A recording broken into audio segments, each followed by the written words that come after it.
ফাঁসির মঞ্চ আছে, এখানে হাসিনাকে ঝুলিয়ে আমাদের এটা শেষ হবে ৩৬শে জুলাই। তার দুঃশাসনের ফিরিস্তি যদি আমরা দিতে যাই, আমার মনে হয় পুরা পল্টন জুড়ে দিতে হবে। বজলুল হকদারকে শেখ হাসিনা নিজেই জব করছে। সাবেক প্রধানমন্ত্রী শেখ হাসিনার শাসন আমলের যেই অনিয়মগুলো ছিল সেই অনিয়মের চিত্র তুলে ধরেছেন এই জাতীয় প্রেস ক্লাবের যেই মেট্রো স্টেশন রয়েছে সেই মেট্রো স্টেশনের নিচে। দেখছেন যে এখানে টর্চার সেল আর একটি চিত্র কিন্তু মূলত এখানে প্রদর্শন করা হচ্ছে। সেই টর্চার সেলে কিন্তু রয়েছে এখানে পিস্তল রয়েছে, হটস্টিক রয়েছে এবং হাতুড়িও রয়েছে। আমরা দেখছি এই যে টর্চার সেল এবং আয়নাগর থেকে শুরু করে শেখ হাসিনার শাসন আমলে যে সমস্ত অনিয়মগুলো ছিল সেই সমস্ত অনিয়মগুলোর চিত্র মূলত তুলে ধরার চেষ্টা করছে। হাসিনার আমলে ভোট দিতে গেলাম, দেখা যায় আমি নিজেই ভোট দিতে গেলাম, আমার ভোট দেয়া হয়ে গেছে। আর ওইখানে ওই হাসিনার তার আমলের কতগুলো সেই নিদর্শনগুলাই তুলে ধরা হয়েছে, যেখানে মানুষ গিয়ে দেখা যাচ্ছে যে ভোট দিতে গিয়ে ভোট দিতে পারে নাই, গুম, ধর্ষণ, তারপরে হত্যা, মানুষের কথা বলার অধিকার সব কিছু যে কেড়ে নিয়েছিল, এইখানে সুন্দরভাবে সেটা তুলে ধরা হয়েছে। আর অবশ্যই আমরা চাই যে আগামী যে সরকার আসবে, আমরা তখন আমাদের বাকস্বাধীনতা, আমাদের যে মানবাধিকার ওইটা আমরা পাবো। এইটুকুই আমাদের প্রত্যাশা থাকবে আগামী সরকারের কাছে। বান্ডেল থাকলে প্রতি সেনমানিতে টাকা বাঁচবে। বিকাশ সেনমানি বান্ডেল কিনে জিতুন প্রতি লেনদেনে। এখানে হাসিনা আমলে যা ভোট তো আমরা দিতেই পারি নাই, দিনের ভোট রাত্রে দিয়েছে, ভোট সেন্টারে কোনো লোকে হয় নাই হাসিনা আমলে, এবং এরা যা খুশি তাই করছে। মানে প্রদর্শনী দেখলাম বজলুল হকদারকে শেখ হাসিনা নিজেই জব করছে, প্রদর্শনী দেখা গেল। এবং ছাত্রলীগ, যুবলীগ এরা পাগল হয়ে গেছিল ছাত্রদের হত্যা করার জন্য। এই আমাদের আর কি করবো আমরা। এবং এইরকম যদি সামনে সরকার আছে তারও এরকম পতন হইতে পারে, তারাও যদি এরকম করে এরাও পতন হইতে পারে। মানে যারা প্রদর্শনী দিয়েছে এটা তো বাস্তব, যেটা হয়েছে এটাই প্রদর্শনী দিয়েছে।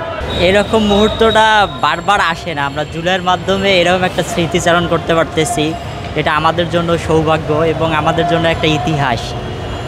আর এই ইতিহাসের অংশ হয়ে আমরা নিজেকে গর্ব মনে করি, কারণ একটা জালিম শাসককে যখন এভাবে উৎখাত করার যে আমাদের যে একটা আত্মত্যাগ, বারবার আমাদেরকে বাঙালি হিসাবে বা আমাদের এই দেশের যে একটা ইতিহাস আছে, আমরা জুলুমকে বারবার পরাজিত করি জীবনের শেষ রক্তবিন্দু দিয়েও, এটা আমাদেরকে বারবার শেখায়। এই বারবার ইতিহাস এভাবে রিপিট করা আমাদেরকে আসলে অনেক কিছুই শিখিয়ে দিয়ে যায়, অনেক কিছু রিভার্স করে, আমাদেরকে সাহস যোগায়। তো এইরকম একটা এখানে অকেশন, এরকম একটা প্রদর্শনী দেখে আমাকে আর কি ভালো লাগতেছে। সেই আমলে তো সবাই মাজলুম, সেই আমলে আমরাও ঘরে থাকতে পারি নাই, অনেক জুলুমের শিকার হয়েছি। প্রত্যেকটা পরিবার, এমনকি প্রত্যেকটা নাগরিকই এই সময় জুলুমের শিকার হয়েছিল বিভিন্ন ক্যাটাগরিতে। যে সেক্টরে ছিল, যে যেখানে অবস্থান করছিল, সবখানেই সে জুলুমের শিকার হয়েছে। তো এরকম একটা জুলুমকারী সরকারকে উৎখাত করতে পারছি আমরা, এটাই আমাদের সফলতা। ডেফিনেটলি এটা একটা শিক্ষা, আর এখান থেকে ভবিষ্যতে যে শিক্ষা নিতে পারবে না সে বড়ই আর কি দুর্ভাগ্য তার জন্য। কারণ এই ইতিহাস থেকে তাদেরকে শিখে রাখা উচিত যে মানুষ কখনোই জুলুম করে বেশি দিন থাকতে পারে না, আর আল্লাহ তাদেরকে একটু সময় দিলেও শেষ পর্যন্ত ছাড় দেয় না। মানুষ যত কিছুই করুক না কেন, একদিন তার পতন আসবে, যত জুলুম করুক না কেন। আর জুলুমটা যে যত বেশি করবে তার পতনটা ঠিক ততটাই নিকৃষ্টভাবে হবে, এটাই তার জলজান্ত প্রমাণ। আজকের এই স্মৃতিটা আমাদেরকে সেই দিকেই রিভার্স করে আর কি। ভিতরে যে যা আছে এই মনোমূর্তি নিয়ে একটা মানসিকভাবে একটা মানুষের মনের যে বহিঃপ্রকাশ সেটাই করতে চাচ্ছি। অ্যাকচুয়ালি তো আমি এখানে দেখতেছি যে যেই বিগত দিনে যতগুলি কর্মকাণ্ড গেছে সেই কর্মকাণ্ডগুলি ধরে রাখার জন্য এই জিনিসটা করছে। যারা করছে তারা খুব দক্ষ, তাদেরকে ধন্যবাদ জানাই। এটা উচিত ছিল। পরবর্তী প্রজন্মটা এটা বোঝা উচিত, যারা রাজনীতি করতেছে দেখছে যে একটা রাজনীতির যদি পক্ষে বিপক্ষে যায় মানুষ, তাহলে সে কতটা নির্মম হতে পারে এবং কতটুকু নিচে নামাতে পারে, সেইটা হয়তো তাদের মধ্যে বহিঃপ্রকাশ ঘটবে। মানুষ বুঝতে পারবে যে আসলে এভাবে করা যাবে না। আমরা বাঙালি জাতি তো আত্মভোলা জাতি, অনেকটা মানে কি বলে আবেগের জাতি। পিছনের কথা খুব দ্রুত ভুলে যাই। তো আমরা চেষ্টা করেছি 17 বছরের যেই কর্মকাণ্ড, সেই কর্মকাণ্ডকে মানে একটু আবার ঝালাই করে নিতে, যে আসলে তার কি বলে দুঃশাসন, তার যেই ব্রুটালিটি কেমন ছিল, এটা খুব অল্প মানে প্রত্যেকটা সাবজেক্টও কিন্তু আমরা টাচ করতে পারি নাই। তার দুঃশাসনের ফিরিস্তি যদি আমরা দিতে যাই, আমার মনে হয় পুরো পল্টন জুড়ে দিতে হবে।